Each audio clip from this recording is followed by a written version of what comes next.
Hey everyone, Carlos again with the Evolve Commerce Club. I'm joined today by Mr. Prakash Gurumoorthy, VTEC's General Manager for Europe and APAC. Prakash, it's always an honor to talk to you. So first off, what I want to ask you today is your views on what's happening across the regions that you cover. You're a super international guy, travel a lot. So you have a very interesting views on what's happening in APAC, Europe, the Middle East. So tell us, what are you seeing in terms of commerce in these regions? First and foremost, thank you, Carlos. It's always a pleasure to meet you. I think I'm very fortunate to cover different regions in VTEX, like Europe, Middle East, Africa, APAC, Southeast Asia, Australia, India, and the likes. And one of the things that I always see is APAC is super mature in terms of e-commerce. I think they are in the level 5 or level 6 in terms of maturity. They are looking at building the supply chain or solidifying the supply chain in a much more optimized way. I think on the front end, they have really mastered it in terms of headless, headful, or what have you. But they are looking at the downstream e-commerce in APAC. But if you look at Middle East, I think there is a resurgence of building digital foundation layers, right? Like APAC is more on foundation, accelerate and optimize. They are in that accelerate and optimize phase. Whereas Middle East is between foundation and accelerate because they want to build the foundation layer about building different sales channels, building like different front ends, building different marketplaces and things like that. And if you take Europe, Europe is in a very different stage because you can't, like APAC, you can't categorize Europe like US, right? It's different, it's horses for the courses. Different regions have different maturity. I would say Southern Europe has got a big resurgence of e-commerce, B2C, omni-channel. Germany has got a big resurgence on B2B and marketplaces. Western Europe has got a good resurgence of B2C and marketplaces. So different regions have different priorities, and I would say the maturity in Europe is quite cohesive. I think the consistency is there, but it's about how they want to create these sales channels, right? Like Southern Europe has a potential for B2B, whereas Eastern Europe and Central Europe has got great potential for omni-channel marketplaces, and Western Europe a lot of potential on B2C. So it's like a different variation across multiple regions. Brilliant.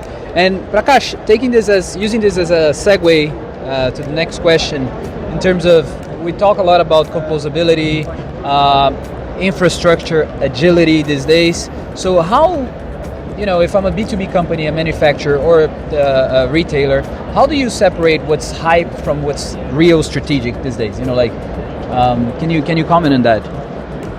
Yeah, I think it's an interesting question, especially for B2B. In my experience, I always feel that it all boils down to the fundamental KPIs. People call it business objectives, but I call it KPIs. The KPIs in B2C are well established. Like, what's your KPI? I want to improve my traffic, I want to improve my GMV, I want to improve my conversion rate, I want to improve my average order value. So it's a very simple linear path where I improve my traffic, I improve my conversion rate, I improve my average order value, my GMV automatically increases.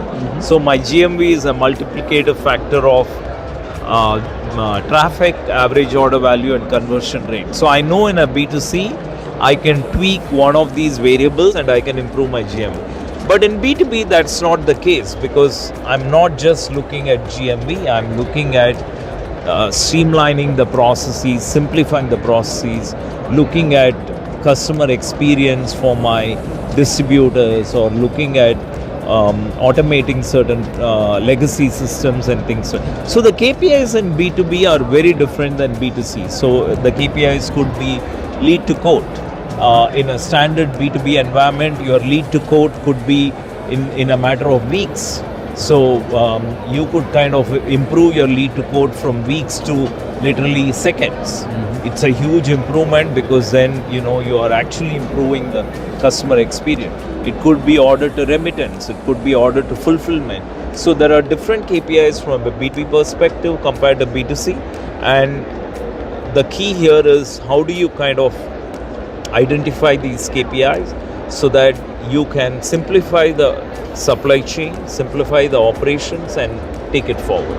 So I think that's where the scope on B2B is beyond the platform. In a B2B environment, you need to look at digital transformation as a 360-degree exercise rather than just buying the platform and then implementing. Brilliant.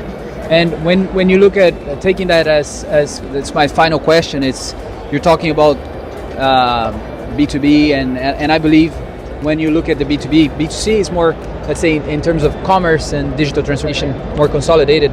But there's the role of partnerships, I believe, for B2B also is very important. So perhaps if you can mention the role of partnerships these days, some of the partners as well. How do you see the role of partnerships, provided that you guys are, across 40 plus regions, right? Yeah, I think I always say that e-commerce is never about minimum viable product. It's actually minimum viable ecosystem. That's right. So I call it as MVE rather than MVP because we need payment gateways, we need fraud detection platforms, we need merchandising systems, we need POS platforms, we need personalization systems, we need search sometimes. You need multiple platforms to actually do a thorough digital transformation, right? So at VTEX, for us, we divide partnerships in two categories, right? So we have the technology partners, which are the ISV partners. Today we are very proud to say that we are probably the only platform which has got over 200 plus native payment gateway connectors, right? Because we have a payment protocol and we connect to over 200 plus payment gateways. In the event that we enter a new market, like in the new market, we can have the payment provider use our payment protocol and actually create a native connector pretty easily. So we have that. If you take marketplace connectors, we call it marketplace out, where you can have a connector to a partner who connects to multiple marketplaces. We are connected to over multiple marketplace out partners. So you can categorize ISVs into the ecosystem and you can connect that. On the other side, if you look at it, we also give a lot of importance to the implementation partners, because e-commerce is about configuration, customization, and simplification. So you got to configure, you got to customize and simplify. And here we adopt the horses for the courses method. So we have the GSIs, who are global system integrators like Accenture or IBM or Wipro and the likes. These are companies who have greater than $10 billion of revenue, and we are super aligned with them. And then we have the boutique e-commerce providers like Valtech, Bond Group, or very specialized companies that only do e-commerce as a sole revenue. And then we have the audit companies, or the companies who are into financial auditing like PwC or KPMG, who are also VTEX partners. And last but not the least, we are also partnered with consulting companies like McKinsey. Right. So, these things kind of enable us in terms of moving the market, and VTEX is always very open to new partnerships that can add value to both the partner and us. Brilliant. So, Prakash, thank you very much. I think you gave us a super interesting view. People want to know more about VTEX and Prakash, right? Prakash, what's the best way to find you? LinkedIn? LinkedIn or WhatsApp. All my customers in the last 30 years are on WhatsApp. So I think LinkedIn is good. Sounds fantastic. Thanks very much. Thank you. Appreciate it.